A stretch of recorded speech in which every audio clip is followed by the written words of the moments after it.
Bihar BJP प्रदेश अध्यक्ष doctor Sanjay Jaiswal का बड़ा बयान सामने आया है। उन्होंने कहा है कि जीतनराम मांझी से मुलाकात करने पहुंचे थे तेजप्रताप यादव। अगर तेजप्रताप यादव जीतनराम मांझी के साथ आना चाहते हैं तो उनका स्वागत है, यानी एनडीए में उनका स्वागत है। तो वहीं बिहार में जिस तरह से लगातार सवाल ये खड़ा हो रहा है कि केंद्र में कौन मंत्री बनेगा, बिहार से जदयू की तरफ से कोई भी मंत्री बन सकता है, तो यह भी सवाल खड़ा हुआ। संजय जायसवाल ने कहा है कि बिहार में जो 23 को प्रोग्राम है, उस प्रोग्राम अभी हम लोग चर्चा कर रहे हैं। कोरोना है और हमारे प्रधानमंत्री ने जो निर्णय लिया, सभी 544 सांसद उनके साथ। राजनीतिक गलियारों में ये चर्चा चल रही है कि कहीं ना कहीं बिहार में जरूर कुछ खेला होगा, उलट फिर होने वाला है। वैसा संजय जायसवाल देखते हैं? दिवा स्वप्न देखने वालों को कोई रोक नहीं है। उम्मीद पर दुनिया टिकी हुई है। जो हमारे विरोधी हैं उम्मीद किए रहे, वरना आहत होकर गिर जाएंगे। तो मुख्यमंत्री के यहाँ जाके आशीर्वाद ले रहे हैं, तो इस तरह की एक अच्छी पहल है और अच्छी पहल का हमेशा स्वागत करना चाहिए। लेकिन इसको इस चीज़ से भी जोड़ा जा रहा है कि मांझी जी ट्वीट करके एक तरह से भाजपा पर हमला बोल रहे हैं कि अगर दलित अच्छा कर रहा है तो वो नक्सली है, अगर मुस्लिम अच्छा कर रहा है तो वो आतंकवादी है। इसलिए मैं तो खुद हमेशा से जो अच्छा कर रहे हैं उनकी मैं तारीफ करता हूँ, और आपराधिक घटना को कभी भी किसी से जोड़ के नहीं देखना चाहिए। अपराधी अपराधी होता है, और जो स्वयं इतना बड़ा अपराधी हो कि पूरा का पूरा बिल्डिंग ध्वस्त हो जाए, तो इसकी पूरी जांच होनी चाहिए और जो भी है उनको सजा मिलनी चाहिए। और इसीलिए मैं बोल रहा हूँ कि 1990 से 2005 के जो नरसंहार हुए थे वह सभी जातियों के लोगों के हुए थे, और उस सरकार ने जो नरसंहार का प्रश्रय देती थी, चाहे वह अगड़ा हो, पिछड़ा हो, दलित हो, उसके साथ कोई भी संवेदनशील व्यक्ति जा ही नहीं सकता।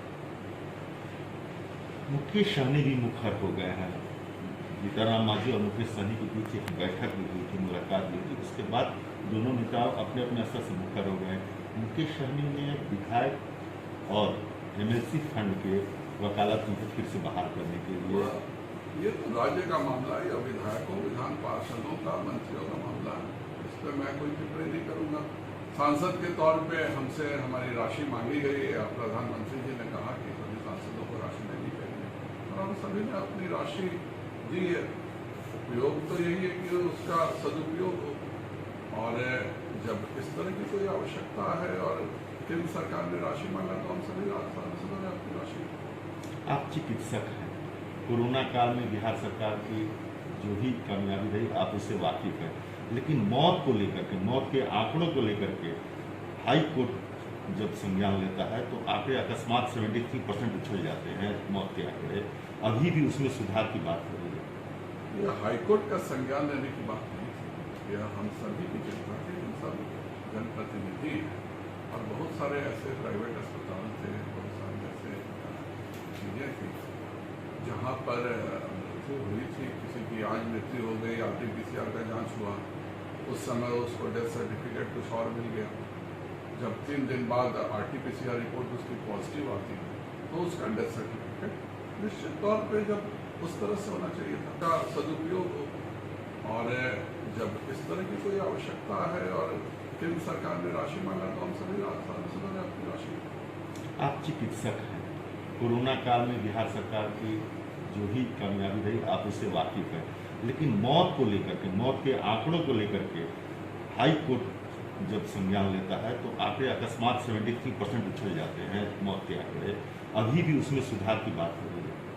यह हाईकोर्ट का संज्ञान लेने की बात नहीं थी, यह हम सभी की चिंता थी। हम सब जनप्रतिनिधि हैं, और बहुत सारे ऐसे प्राइवेट अस्पताल थे, बहुत सारे ऐसे चीज़ें थी जहाँ पर मृत्यु हुई थी। किसी की आज मृत्यु हो गई, RT-PCR का जांच हुआ, उस समय उसको डेथ सर्टिफिकेट कुछ और मिल गया। जब 3 दिन बाद RT-PCR रिपोर्ट उसकी पॉजिटिव आती है तो उसका डेथ सर्टिफिकेट निश्चित तौर पे जब उस तरह से होना चाहिए था। बिहार में नीतीश सरकार के द्वारा 5 साल पहले शराबबंदी लागू की गई थी कहने को, तो इसके बाद से बिहार में शराब मिलना बंद हो गई थी, मगर शराब माफियाओं का धंधा फलने फूलने लगा। अब शराब होम डिलीवरी के जरिए भी सीधे घर तक पहुंच जाती है।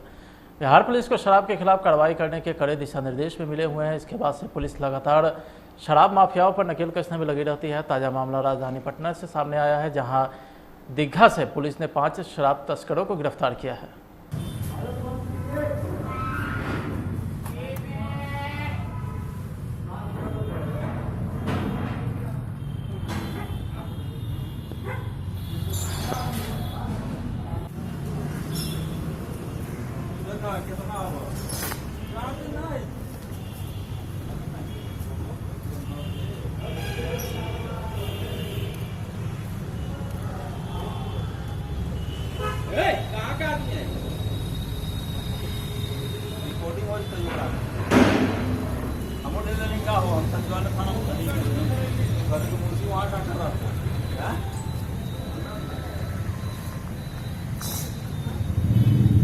हेलो, हाँ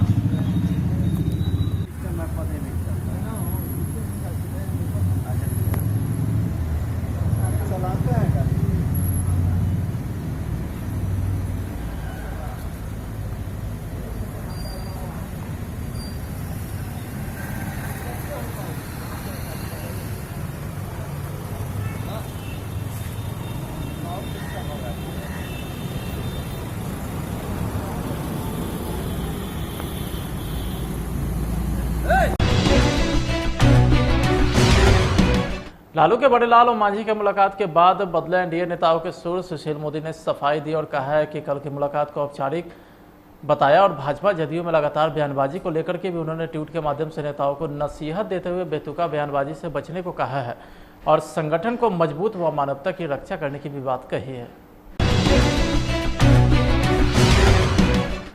बिहार में शिक्षक पात्रता परीक्षा पास करने के प्रमाण पत्र की वैधता अब जीवन भर रहेगी। बिहार सरकार ने यह फैसला केंद्रीय शिक्षा मंत्री के द्वारा शिक्षक पात्रता परीक्षा पास करने के प्रमाण पत्र को आजीवन वैध किए जाने के निर्णय के बाद लिया है। राष्ट्रीय अध्यापक शिक्षा परिषद की ओर से हाल ही में जारी निर्देशों पर शिक्षा विभाग ने टीईटी प्रमाण पत्र की वैधता 7 साल हुआ करती थी। बिहार के शिक्षा विभाग के उप सचिव अरशद फिरोज की तरफ से यह आदेश जारी किया गया है। टीईटी की ओर से जारी पत्र के आधार पर टीईटी प्रमाण पत्र की वैधता 11 फरवरी 2012 के ताउम्र की जाती है। इस आदेश के तहत बिहार में पहले हुए टीईटी के लिए मई 2012 से जारी प्रमाण पत्र की वैधता आजीवन की जाती है। वैधता 7 साल हुआ करती थी। बिहार के शिक्षा विभाग के उप सचिव अरशद फिरोज की तरफ से यह आदेश जारी किया गया है। टीईटी की ओर से जारी पत्र के आधार पर टीईटी प्रमाण पत्र की वैधता 11 फरवरी 2012 के ताउम्र की जाती है। इस आदेश के तहत बिहार में पहले हुए टीईटी के लिए मई 2012 से जारी प्रमाण पत्र की वैधता आजीवन की जाती है। धारा 370 की फिर से बहाल करने की बात को लेकर के मध्य प्रदेश के पूर्व सीएम और कांग्रेस के बड़बोले नेता दिग्विजय सिंह चारों तरफ से घिरते नजर आ रहे हैं। जहां भाजपा ने उनकी सोच पर सवाल उठाया, वहीं पिछले कुछ समय से केंद्र सरकार पर सवाल भी उठा रहे हैं। मांझी की पार्टी ने यूटर्न लेते हुए दिग्विजय सिंह के खिलाफ बड़ी मांग कर दी है। पार्टी के राष्ट्रीय प्रवक्ता दानिश इजबान ने कहा है कि दिग्विजय सिंह के पाकिस्तान राष्ट्रहित में साजिश रचने की भी बात कही है। हम प्रवक्ता ने केंद्र सरकार से मांग की है कि दिग्विजय सिंह जैसे नेताओं के खिलाफ देशद्रोह का मुकदमा दर्ज करें। देखिए, दिग्विजय सिंह के बातचीत और पाकिस्तानी पत्रकारों के खिलाफ, देश के खिलाफ रची जा रही साजिश से एक चीज़ स्पष्ट हो चुकी है कि कांग्रेस और उनके दल के जो नेता हैं वो निसंदेह राष्ट्र हित में के कार्यों में हमेशा संलिप्त रहते हैं। कभी ये पाकिस्तानी आतंकवादियों को अपना भाई बताते हैं, कभी पाकिस्तानी पत्रकारों के साथ साजिश रचने की बातचीत करते हैं। तो ऐसे नेताओं पर मैं मांग करता हूं कि केंद्र सरकार को देशद्रोह का मामला दर्ज करना चाहिए।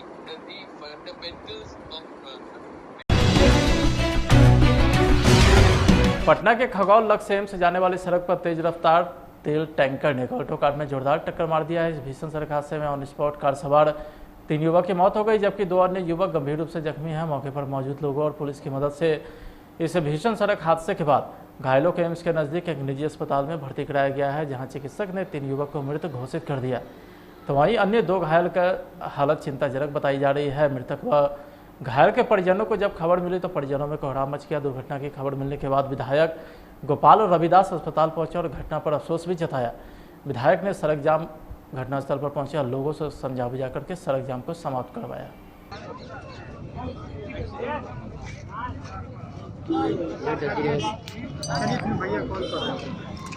हम अपन मौजूद वहीं पर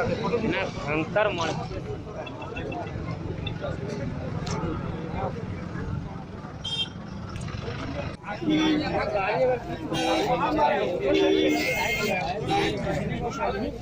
गया है सब बाकी एंड में गया है।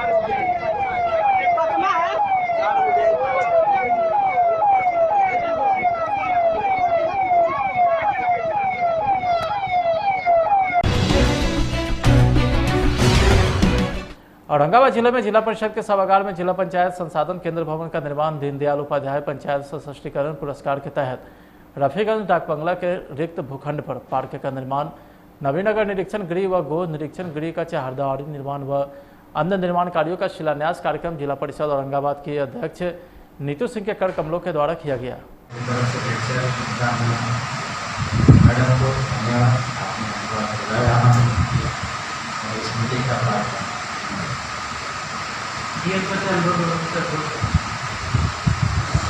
माननीय अध्यक्ष महोदय और यहाँ सभी हमारे सदस्यगण,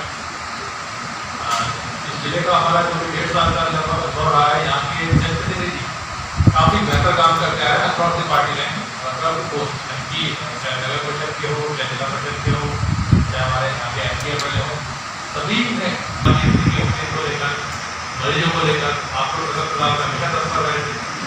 सभी जनप्रतिनिधि बाकी लोग भी इसी तरीके से के काम किए हैं जनता के लिए। तो अच्छा लगा देख के कि जनप्रतिनिधि यहाँ पे काफ़ी एक्टिव हैं और काफ़ी सदा पब्लिक से इनका जुड़ाव बहुत अच्छा है और उसका लाभ भी इनको हमेशा तत्पर रहे थे। सभी जनप्रतिनिधि बाकी लोग भी इसी तरीके से के काम किए हैं जनता के लिए। तो अच्छा लगा देख के कि जनप्रतिनिधि यहाँ पे काफ़ी एक्टिव हैं और काफ़ी सदा पब्लिक से इनका जुड़ाव बहुत अच्छा है और उसका लाभ। सुपौल के त्रिवेणीगंज अनुमंडल अंतर्गत थाना क्षेत्र के पकड़ी में अज्ञात अपराधियों ने 2 युवकों की गोली मारकर मोबाइल व बाइक लूट ली। त्रिवेणीगंज थाना क्षेत्र के पकड़ी व बेलखौड़ी के बीच 2 बाइक सवार बेखौफ अपराधियों ने एक बाइक पर सवार 2 युवक की गोली मारकर मोबाइल व बाइक छीन चलते बने।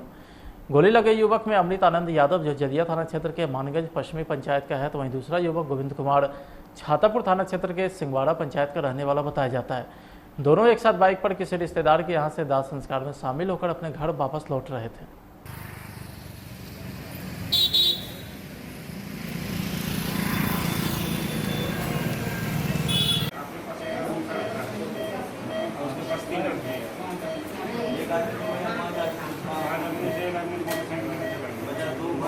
वीडियो मत बनाइएगा। मामला हुआ भैया, क्या परेशानी है? भैया गाड़ी से हम लोग जा रहे थे, 2 गाड़ी से लोग को लगाया, एक गाड़ी आगे से लगा दिया, घेर लिया हम लोग को, पीछे से एक गाड़ी आया, उसके बाद जो है बोला गाड़ी से उतरो, हम लोग गाड़ी से उतर गए मादर चौक। उसके बाद मोबाइल छीनने लगा, बोले भैया मोबाइल रहने दो कम से कम, मोबाइल नहीं दिए, मादर चौक गोली मार दिया, मोबाइल छीन लिया। पर्स में मेरा 50,000 टका था वो भी ले लिया, 50,000। आपका नाम क्या हुआ? आपका नाम क्या हुआ? अमृत आनंद यादव। घर कहाँ है? मानगंज। और पूरा एड्रेस बोलिए। मानगंज पूरा जजिया थाना मेरा पड़ता है।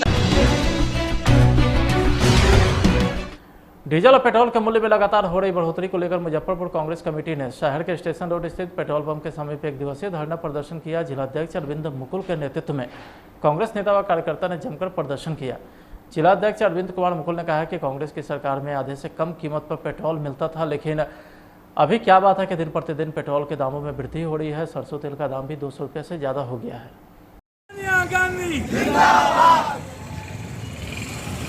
लगाइए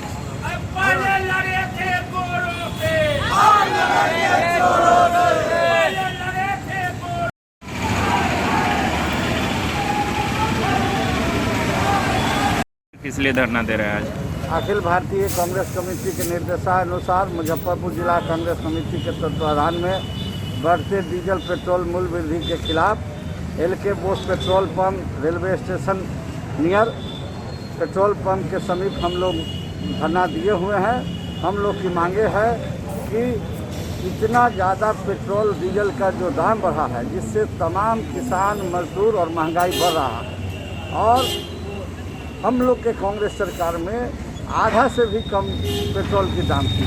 क्या बात है कि दिन प्रतिदिन पेट्रोल का दाम बढ़ता जा रहा है, 100 रुपया पार कर गया है। सरसों का तेल 200 रुपया से ऊपर है। बढ़ती महंगाई चरम सीमा पर है। मिडिल क्लास मजदूर किसान सब त्राही मांग कर रहे हैं। तो कांग्रेस पार्टी आज हम लोग धरना पर बैठे हुए हैं। हमारे राष्ट्रीय सचिव सेवा दल के भी सीपी गौतम साहब हैं, कटकरी सूरत दास जी भी हैं, कृपा साई जी, तमाम कांग्रेस जन बैठे हुए हैं। हम लोग मोदी सरकार को होश में लाने के लिए इस्तीफा की मांग कर रहे हैं। अगर आपसे महंगाई कंट्रोल नहीं हो रही है तो आप इस्तीफा दे दो। आज जो हमारे रोज़मर्रा के ज़िंदगी में जो 5,000 रुपया का जो नौकरी कर रहा, कहाँ से वो खाएगा कमाएगा? सरसों का तेल 200 रुपया से ऊपर हो गया, पेट्रोल डीजल 100 रुपये से ऊपर हो गया। कहाँ से वो अपने बाल बच्चों को पालेगा? कहाँ से आज इस कोरोना महामारी में जो है इलाज कराएगा? आज पूरा मध्यम वर्गीय गरीब किसान मजदूर त्राही मांग कर रहा है। इसीलिए हम सरकार के आँख खोलने के लिए जनता के बीच इस पेट्रोल पंप एलके पंप पर हम लोग धरना पर बैठे हुए हैं। अखिल भारतीय अपराध विरोधी मोर्चा के अध्यक्ष धनवंत सिंह राठौड़ ने राष्ट्रपति, पीएम व वित्त मंत्री को पत्र लिखकर मुंबई की एक कंपनी के खिलाफ सीबीआई जांच कराने की मांग की है, जो 2 सालों में पैसा डबल करने का झांसा देकर अब तक 10 लाख से अधिक भारतीयों से अरबों रुपए लेकर फरार हो गया है। आज जो प्रेस कॉन्फ्रेंस रखा गया है, मुंबई की कंपनी ऑक्सिंग जो पिछले 3 साल से मुंबई अपना प्रधान कार्यालय बनाकर कार्य कर रही थी, उसने लोक लुभावन प्रलोभन रख के लोगों के पास कि 12,100 रुपया देकर आप इस सिस्टम से जुड़ें, 1 साल में आपको दुगुना रुपया दिया जाएगा।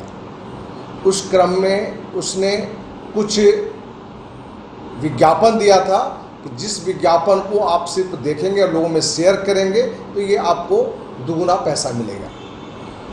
मार्च महीने से, मार्च 2021 से कंपनी 10 लाख से अधिक लोगों का रुपया लेकर संपत्त हो गया है।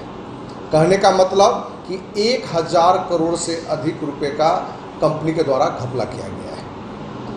अखिल भारतीय अपराध विरोधी मोर्चा ऑक्सिन कंपनी के द्वारा जो 10 लाख से अधिक लोगों को लूटा गया है, इसको लेकर देश के माननीय राष्ट्रपति, माननीय प्रधानमंत्री और माननीय वित्त मंत्री को पत्र लिखकर इस कंपनी की सीबीआई जांच की मांग की गई है और जांच करके जो कंपनी के डायरेक्टर हैं शिवजतन ठाकुर,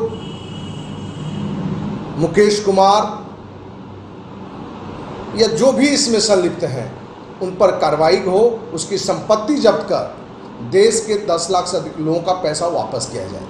क्योंकि कोई भी कंपनी अपने देश में जो रजिस्टर्ड होती है, देश की हो विदेश की हो, ये सरकार की जिम्मेवारी है कि जो देश के जो देशवासी हैं, नागरिक हैं, उस सरकार को देखते हुए कि हमारा पैसा किसी कंपनी में नहीं फंसेगा, इसी आशा के साथ किसी कंपनी में पैसा इन्वेस्ट करता है। लेकिन आज अरबों रुपए की लूट लेकर ऑक्सिन कंपनी जो फरार हो चुकी है, इसी को मांग को लेकर माननीय राष्ट्रपति, माननीय प्रधानमंत्री, माननीय वित्त मंत्री से आग्रह किया गया है कि आप जांच करके देशवासियों को न्याय दें।